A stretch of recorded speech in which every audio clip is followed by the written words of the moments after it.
So ayan guys, good morning. Ito si-share ko lang sa inyo about dito sa shifting cable bushing ng Nissan Almera 2015 model.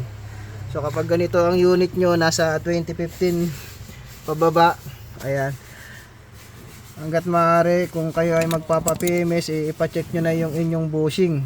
Dito yan, nakalocate sa shifter ito, sa cambio. Ito nangyayari lang to sa mga automatic transmission. Ayan. So may may na-post na rin akong ganito, pero ito reminder na lang para ma-refresh ulit kayo sa ganitong issue. Ayan. So kapag ang unit nyo 2015 pa baba o kaya 2016 or yung natakbo ng odo nyo is nasa 100 plus na, mga 120 ganun, doon siya bumibigay Pero pag mga 2015 yan, kahit mababa lang ang odo, ayan, bumibigay din siya. So dito kapag ito nangyari at bumitaw, ayan, hindi nyo na maikakambyo ang inyong ito, yung cambio sa transmission. Tulad nito, ayan. Ito ngayon, pinipimis namin, and then sama na rin sa check up tong bushing. Then nung nakita ko na wala na rin palang yung bushing niya, ayan o. So ayan yung yan yung, ito yung kable niya. Ito na mismo yung shifter cable Ayan, lagay natin sa part. Ayan. Kung makikita nyo, tanggal na yung bushing na nasa pagitan nitong na to, dowel na yan. Yan, ito kasi ito na yung nasa sa shifter Tapos ito naman yung cable. Yung nagsisilbing lock niyan is yung bushing na nasa gitna. Yun yung wala na. Ayan buti na lang na-check namin, kundi may tendency na mahugot to.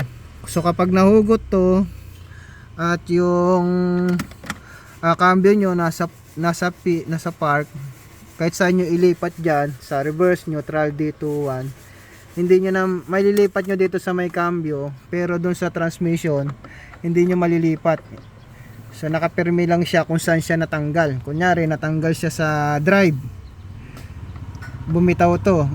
Pag bumitaw to at nasa drive kayo, hindi nyo na mailalagay sa neutral. Yan, napakadelikado. Preno na lang kayo, tapos patayin nyo yung makina. Pero hindi nyo na siya mapapaandar kasi kailangan nasa park at neutral position yung makina para mapaandar nyo ulit.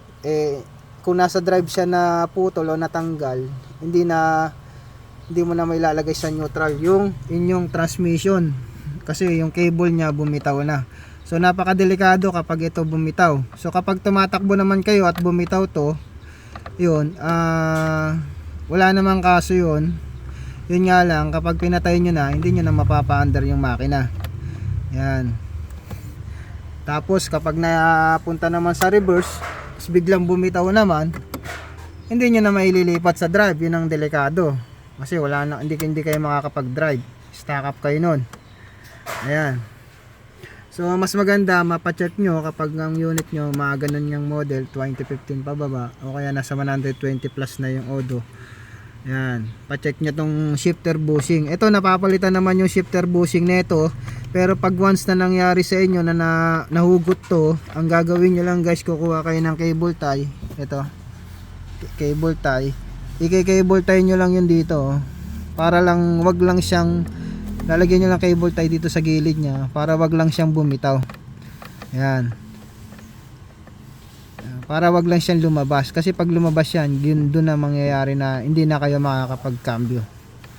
So ayan, reminder lang sa mga naka-Almera na 2015 pababa o kaya yung mga matataas na yung milya or gamit na gamit ng unit. Yan, check nyo to, yung ganitong shifter bushing nyo sa Nissan Almera mga automatic user.